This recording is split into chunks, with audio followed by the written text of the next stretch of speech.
Hey everybody, Justin Weber, Amps and Sound, coming to you with our Nautilus XL SE. So, why? I got asked the why. And the second question is, why not bigger tubes? So here's the first why. We partner with one of the most famous, well-known, highly regarded transformer winders in the US that still exists. He designs our transformers by scratch for us, and we own the IP. I have never chased big power on my amps. I always chased low noise, low distortion. We came to him and said, we want your best thinking on something, and size doesn't matter. By allowing the transformer to grow in physical size, but not power output capacity, we use that space for more complicated winding techniques that just, more labor intensive, more space intensive. The downside is that it outgrew the size of the Nautilus, it outgrew the size of the Red October. Thusly, the XL for the Red October was born first. Taking that same thinking of what a better output transformer could do to the Nautilus is what we brought squarely to the XL here that we have in front of us. They're not the same transformer, they actually have different primary impedances, so they're really optimized. One's optimized for a 300B, the other one's optimized for KT88s. And again, this much space is the output transformers. We do that again because by having a bigger transformer, we can get more complicated winding, better frequency extension, lower distortion, all the good, none of the bad.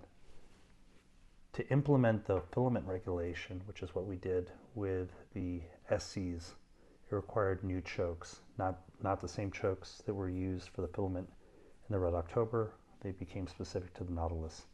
In addition, by regulating the filament, you actually have to have more voltage to start out with. And so it required new power transformers. And so we start out at 8 volts and then it becomes regulated down to 6.3. We're really, really proud of this amplifier. It reduced the noise floor of a Nautilus by 75%. Nautilus was already a very quiet amplifier, but now it's an exceptionally quiet amplifier. And for that, it was worth building. Now, I got asked, why didn't you go KT150s? We do it in the Bryce. The Bryce can do 150s, 120s, and KT88s. The Nautilus has always been about the American sonic signature. And if we took away, you should probably only be running KT88s. 6L6GCs might be a little bit short-lived, or EL34s. That said, KT120s and KT150s and 170s are noisy tubes. I don't think that they are appropriate for headphones.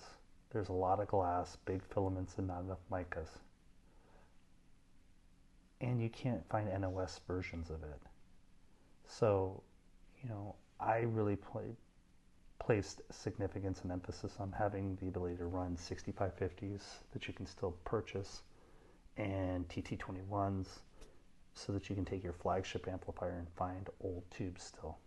120s, 170s, 150s aren't old. So that's the whys. We really hope you'll come listen to it. It is by far one of our best works ever. I'm really quite proud of it. Thanks so much.